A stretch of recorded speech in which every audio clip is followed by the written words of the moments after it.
నమస్తే. మంత్రి రామ్మోహన్ రావు గారిని కావాలనే ఇండిగో సంస్థ టార్గెట్ చేస్తుందా అంటే అవుననే అంటున్నారు రాజకీయ విశ్లేషకులు. సో ఇదే అంశం మీద విశ్లేషణ తీసుకునే ప్రయత్నం చేద్దాం. ప్రస్తుతం మనతో పొలిటికల్ అనలిస్ట్ శేషరావు గారు ఉన్నారు. వెల్కమ్ చెప్దాం. Hello sir. హలో సార్, ఇప్పుడు ఇండిగో సంస్థ కావాలని టార్గెట్ చేస్తుందంటారా? డెఫినెట్ గా ఎఫెక్ట్ పడుతుంది కదా. కేంద్ర విమానయాన శాఖ మంత్రిగా ఉన్నారు ఆయన రామ్మోహన్ గారు. యంగ్ డైనమిక్ అని చెప్పి అందరూ అంటూ ఉంటారు. కానీ ఈ ఇష్యూలో ఆయన మరి ఎందుకు ఇనిషియేటివ్గా తీసుకోలేకపోయారు అనేది ఇప్పుడు కేంద్రంలో చర్చ జరుగుతుంది. పైగా ఇండిగో అన్ని వందల విమానాలని రద్దు చేసింది. దాదాపు 900 విమానాలు రద్దు చేసింది. ఆ కారణంగా కొన్ని వేల మంది ప్రయాణికులు ఇబ్బందులు పడ్డారు. వాళ్ళల్లో ఎమర్జెన్సీగా వెళ్ళే వాళ్ళు ఉంటారు, కొన్ని బిజినెస్ డీల్స్ కోసం వెళ్ళే వాళ్ళు ఉంటారు. సో అన్లిమిటెడ్ నష్టం అది. దాన్ని మనం అంచనా వేయలేం. మరి దీనికి ఎవరిని బాధ్యత చేయాలి? ఇది సీరియస్ ఇష్యూ. ఇదేమో చిన్న ఇష్యూ కాదు సార్. బట్ అంత సడన్ గా ఆపడానికి గల రీజన్స్ మనం మాట్లాడుకోవచ్చు అంటారు. ఎప్పుడో 1 year బ్యాక్ ఇప్పుడు కేంద్ర ఏవియేషన్ డిపార్ట్మెంటు కొన్ని రూల్స్ని ఫ్రేమ్ చేసింది. ఈ పైలట్ల విషయంలో వరుసగా 2 నైట్లు, తర్వాత 3వ నైట్ కూడా వర్క్ చేయడానికి లేదు, తర్వాత రెస్ట్ ఉండేటువంటి డేస్ని సెలవు కింద పరిగణించాలి. ఇలాంటి రూల్స్ కొన్ని ఫ్రేమ్ చేసింది ఏవియేషన్ డిపార్ట్మెంట్. ఈ రూల్స్కి అనుగుణంగా విమానాలు నడపాలి అని అంటే మాత్రం కొంత కష్టమైన పని అనేది ఎయిర్లైన్స్ సంబంధించినటువంటి యాజమాన్యం భావించింది. ఇప్పుడు అన్ని ఎయిర్లైన్స్ ఉన్నాయి. ఇప్పుడు ఇండిగో ఒకటే కాదు కదా, స్పైస్ జెట్ ఉంది, తర్వాత ఇంకా చాలా ఉన్నాయి ఎయిర్లైన్స్. ఈ ఎయిర్లైన్స్ ఏది కూడా దీని మీద పెద్ద సీరియస్గా ఆలోచించలేదు యాజమాన్యాలు. కానీ ఇండిగో యాజమాన్యం మాత్రం దీని పట్ల సీరియస్గా ఆలోచించి ఏవియేషన్ డిపార్ట్మెంట్ ఏదైతే ఉందో అది డిజైన్ చేసినటువంటి నామ్స్ని ఫుల్ఫిల్ చేయలేము, ఒకవేళ ఫుల్ఫిల్ చేయాలంటే నష్టపోతాము అనేటువంటి ఉద్దేశంతో కావాలని ఉద్దేశపూర్వకంగానే ఇలా చేసినట్టుగా కనిపిస్తుంది అనేది జనరల్గా ఢిల్లీలో వినిపిస్తుంది. ఇది ఒక రకంగా చెప్పాలంటే ఇండిగో కేంద్ర ప్రభుత్వాన్ని, కేంద్ర విమానయాన శాఖని బ్లాక్మెయిల్ చేసిందని చెప్పి చెప్పవచ్చు. ఇదంతా కావాలని చేసిందని చెప్పి చెప్పుకోవచ్చు. ఎందుకంటే ఈ గైడ్లైన్స్ ఫ్రేమ్ చేసింది ఎప్పుడో, దాదాపు 5-6 నెలల క్రితం ఈ గైడ్లైన్స్ వచ్చాయి. ఈ గైడ్లైన్స్ వచ్చినప్పుడు చర్చించవచ్చు, గవర్నమెంట్తో చర్చించవచ్చు. ఒకవేళ ఈ గైడ్లైన్స్ నచ్చకపోతే మేము ఈ గైడ్లైన్స్ కారణంగా మేము ఇలా నష్టపోవాల్సి వస్తుంది, మేము ఇలా చేయలేము అని చెప్తే దాని నెగోషియేషన్స్ ఉంటాయి. కానీ ఏం చర్చించకుండా ఏం లేకుండా ఈ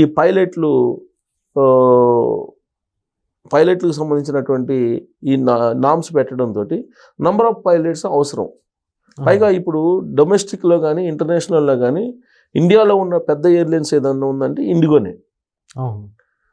900 ఫ్లైట్స్ ఇంటర్నేషనల్లీ కానీ నేషనల్లీ కానీ వాళ్ళు రద్దు చేశారని అంటే ఎంతమంది ఇబ్బంది పడి ఉంటారు, ఎన్ని లక్షల నష్టం జరిగి ఉంటుంది, ఎన్ని లక్షల కోట్ల నష్టం జరిగి ఉంటుంది అనేది అంచనా వేయచ్చు. సో వాళ్ళు ఆల్ ఆఫ్ సడన్గా ఒక రకంగా చెప్పాలంటే కేంద్ర ప్రభుత్వం బ్లాక్మెయిల్ చేశారు. ఇప్పుడు ఇదంతా ఫ్లైట్లు రద్దు చేయగానే ఇమీడియట్గా కేంద్ర విమానయాన శాఖ ఏం చేసింది, దాదాపుగా మళ్ళీ వచ్చే నెల అంటే మళ్ళీ ఫిబ్రవరి దాకానే ఇచ్చింది. వచ్చే సంవత్సరం ఫిబ్రవరి దాకానేమో వాళ్ళు ఫ్రేమ్ చేసినటువంటి గైడ్లైన్స్ ఏవైతే ఉన్నాయో ఆ గైడ్లైన్స్ని రిలాక్సేషన్ చేస్తూ నిర్ణయం తీసుకుంది. అంటే ఒక రకంగా చెప్పాలంటే ఇది కేంద్ర ప్రభుత్వాన్ని బ్లాక్మెయిల్ చేసి వాళ్ళకి ఏం కావాలో ఆ తరహా గైడ్లైన్స్ని వాళ్ళు ఇంప్లిమెంట్ చేస్తున్నారు. ఇప్పుడు జనరల్గా ఈ గైడ్లైన్స్ ఫ్రేమ్ చేసినప్పుడు ఆ గైడ్లైన్స్ని అమలు చేయాలి. కానీ ఇప్పుడు ఏమవుతుంది, ఆ గైడ్లైన్స్ మేరకు విమానాలు నడపాలంటే పైలట్లు కావాలి. పైలట్లు కొరత ఉంది. ఇప్పుడు పైలట్లు దాదాపుగా 25,000 మందో 30,000 మందో కావాల్సి ఉంటే ఇప్పుడు ఉన్నది 16,000 17,000 ఉన్నారు. మిగతా వాళ్ళందరూ కూడా విదేశాలకు వెళ్ళిపోయారు. ఇక్కడ ట్రైనింగ్ అయిన వాళ్ళు కూడా అక్కడ శాలరీస్ ఎక్కువ వస్తున్నాయి అని చెప్పేసి చెప్తుంది ఏవియేషన్ డిపార్ట్మెంట్. సో పైలట్లు కొరత ఉన్నటువంటి క్రమంలో మీరు డ్యూటీస్ ఇన్ని రోజులే ఉండాలి, ఇన్ని నైట్లే డ్యూటీస్ ఉండాలి, ఇలాంటి గైడ్లైన్స్ పెట్టినప్పుడు జనరల్గా అడ్జస్ట్ చేయలేరు. అందుకని చెప్పి వాళ్ళు నిరసన, ఒక రకంగా చెప్పాలంటే నిరసన వ్యక్తం చేస్తారు. దీని ఎఫెక్టు ఫ్రంట్ లైన్ డెస్క్లో ఉండేటువంటి వాళ్ళ మీద పడింది బాగా. ఇప్పుడు ప్రయాణికులు ఎవరన్నా వచ్చి ఎవరిని అడుగుతారు, అక్కడ ఉన్నటువంటి బోర్డింగ్ వాళ్ళని అడుగుతారు, అంతే కదా. బోర్డింగ్లో ఉంటారు కదా బోర్డింగ్లో ఉండేటువంటి వాళ్ళని అడుగుతారు, ఫ్రంట్ డెస్క్లో ఉండేటువంటి వాళ్ళని అడుగుతారు. వాళ్ళ మీద రివర్స్ అయ్యారు, చాలామంది ప్రయాణికులు రివర్స్ అయ్యారు చాలా చోట్ల. వాళ్ళు సమాధానం చెప్పుకోలేనటువంటి పరిస్థితి. ఇప్పుడు వాళ్ళు ఇండిగో ఎయిర్లైన్స్ యాజమాన్యం ఏముంటుంది, ఇప్పుడు ఇది క్షమాపణ చెప్తున్నాము, మేము చింతిస్తున్నాం అని చెప్తున్నారు. పెట్టేటువంటి ఇబ్బంది పెట్టేసి మేము చింతిస్తున్నాం అని చెప్తే ఎలాగో. పైగా ఈ ఏవియేషన్ ఇప్పుడు ఇండిగో ఎయిర్లైన్స్కి సంబంధించిన యాజమాన్యం ఇప్పుడున్నటువంటి ప్రభుత్వానికి అనుగుణంగా ఉంటుంది. అది అంటే బీజేపీ దానికి. మరి ఎందుకు అంటే రామ్మోహన్ని బద్నాం చేయాలనుకుంటుందా, రామ్మోహన్ మీద ఈ ఇండిగో సంస్థ కుట్రపడిందా, లేదంటే రామ్మోహన్ ఏవియేషన్ కేంద్ర విమానయాన శాఖ మంత్రిగా ఉండకూడదని చెప్పేసి ఇలా చేసిందా అనేటువంటి చర్చ కూడా నడుస్తుంది. లేదంటే గతంలో ఎప్పుడు ఇలా జరగల. ఒక ఇండియన్ బేస్డ్కి సంబంధించిన ఎయిర్లైన్స్ ఇండియన్ గవర్నమెంట్ మీదనే, కేంద్ర విమానయాన శాఖ మీదనే రివర్స్ అయింది ఒక రకంగా చెప్పాలంటే. అంటే ఇప్పుడు ఉన్నటువంటి మినిస్టర్ ఆయనకి ఇష్టం లేదు. కార్పొరేట్ సంస్థలు అంతే, కార్పొరేట్ సంస్థలు ప్రభుత్వాలు ఇష్టం లేకపోతే ప్రభుత్వాలను దించేస్తాయి, అధికారులు ఇష్టం లేకపోతే అధికారులను మార్చేస్తాయి, మినిస్టర్లు ఇష్టం లేకపోతే మినిస్టర్లు మార్చేస్తాయి. అంత పవర్ఫుల్ ఉంటాయి కార్పొరేట్. ఇష్టం లేకపోవడానికంటే ఎట్లా అనుకోవచ్చు అంటే ఆయన వర్క్ లో అంటారా? నేను అనుకోవడం వాళ్ళు ఇచ్చినటువంటి కొన్ని ఆప్షన్స్ ఏదైతే ఉన్నాయో వాటికి రామ్మోహన్ గారు వినకపోయి ఉండొచ్చు. వాళ్ళు ఏదో ఉంటాయి కొన్ని వాళ్ళు చెప్పినట్టు చేయాలంటారు. వాళ్ళు చెప్పినట్టు చేయడానికి రామ్మోహన్ గారు బహుశా ఓకే ఆయన ఉండడు, అందుకు ఆయన నడుచు. సరే ఇదంతా ఒక అయితే దీంట్లో మళ్ళీ ఇంకొక వివాదం వచ్చింది ఢిల్లీ కేంద్రంగా చేసుకుని. ఏంటి అది అంటే దీపక్ రెడ్డి అని తెలుగుదేశం పార్టీకి సంబంధించినటువంటి మాజీ ఎమ్మెల్సీ, ఇప్పుడు నామినేటెడ్ పోస్టులు ఏదో ఉన్నారు ఆయన, రాయలసీమ ప్రాంతం. ఆయన ఎడ్యుకేటెడ్, బాగానే మంచి వాయిస్ వినిపిస్తాడు తెలుగుదేశం పార్టీ తరఫు నుంచి, స్పోక్స్ పర్సన్గా ఉన్నాడు.